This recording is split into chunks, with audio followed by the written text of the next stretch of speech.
But कम से कम मैं ये कहता हूं कि मैं 99 लोगों से पैसा ले रहा हूं, रेमेडीज दे रहा हूं, 1% लोग वो हैं जिनकी हेल्थ इश्यूज हैं, उनको लोग पता है कैसे ठगते हैं। एज सुन एज जब मैं ये बात बोलूंगा कि नॉर्थ ईस्ट की टॉयलेट का कोई उपाय नहीं है, आपको 100 लोग ऐसे मिल जाएंगे जो बोलेंगे हमारे पास उपाय है, but that is wrong. North east की टॉयलेट का उपाय मत करो। मैं आपको बताता हूँ, बॉलीवुड के एक डायरेक्टर है, हमारे पास उनका फोन आता है कि पंकित भाई मैंने नया घर बना लिया और अब आप इसको किसी तरीके से आकर सॉल्व कर दो। मैंने बोला गिव मी द मैप, क्या मैं ये केस लूंगा या नहीं लूंगा, मेरे कुछ रूल्स हैं। तो कहते ठीक है जी, आप उन्होंने मेरे को भेजा, मैंने अपनी ग्रेडिंग करवाई, चेक किया, उनके नॉर्थ ईस्ट में टॉयलेट 2, साउथ वेस्ट की एंट्री, दुनिया के सबसे बड़े 2 मेजर वास्तु दोष हैं ये। अच्छा। अब उन्होंने मुझे बोला क्या किया जाए, आप आओगे तो कुछ ना कुछ रेमेडी कर दोगे। मैं कहा जी मैं नहीं करता, इन 2 चीजों की रेमेडी मैं नहीं करता। अब उनको किसी ना किसी और से करवानी होगी, जो भी होगा कोई ना कोई तो करेगा, लेकिन मैं क्यों नहीं ले रहा? I don't want a single false commitment.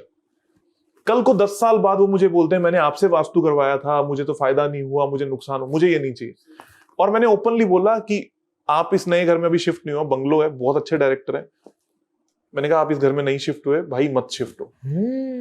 मैं आपको बहुत कीमती सलाह दे रहा हूं, और मैं आपको, मेरे को नहीं बोलना चाहिए लेकिन आप पछताओगे आज से 6 महीने 1 साल के बाद अगर आप इस घर में शिफ्ट होते हो तो।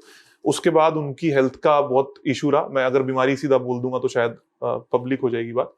उनको हेल्थ का इशू रहा, उनको रिलेशनशिप का इशू रहा, मेजर, अभी की बात है। बट वो शिफ्ट हुए थे?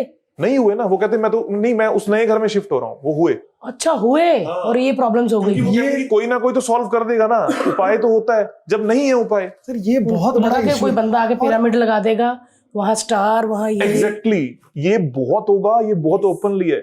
आप दवाई खाने के पैसे, मेरा हमेशा मानना है डॉक्टर वो अच्छा है जो प्रिस्क्रिप्शन अच्छा देता है, आपको सलाह अच्छी देता है। दवाई अगर वो बेचने की कोशिश कर रहा है ना, तो वो डॉक्टर कुछ सही नहीं है। वैसे ही हम है, सही बात है, हम ₹1 की रेमेडी सेल नहीं करते। क्यों नहीं करते? क्योंकि मुझे पता है जिस दिन कोई रेमेडी कुछ नहीं करते हैं, पर मैं सेल नहीं करता कि भाई क्यों। जिस दिन भारती मेरे पास आई, उन्होंने बोला कि यार पंकित भाई करो ना वास्तु, तो मेरे मन में अगर ये आया कि इसको 5 लाख की रेमेडी लगा देते हैं, तो मैं 2 फालतू लगाऊंगा। हाँ सही बोले। इससे बढ़िया अपफ्रंट बोलो ना, मेरी तो ये फीस है जी, उसमें ₹1 की रेमेडी लगे, 100 की रेमेडी लगे, दैट्स माय कॉल। आप मुझे 1 साल 2 साल 5 साल के पलट के देखना और बोलना कि मेरे को फायदा नहीं हुआ, तो मैं आपके साथ। नॉर्थ ईस्ट वालों सुन लो भाई, जिनके टॉयलेट है। अभी में यहाँ के एक बिल्डर है, उनके लिए उनका हम मकान, किसी के लिए उनका मकान सेलेक्ट करवाने गए, वो क्लेम कर रहे हैं यहाँ पर बॉम्बे में कि उनकी जो सोसाइटी है वास्तु ऑस्पिशियस है।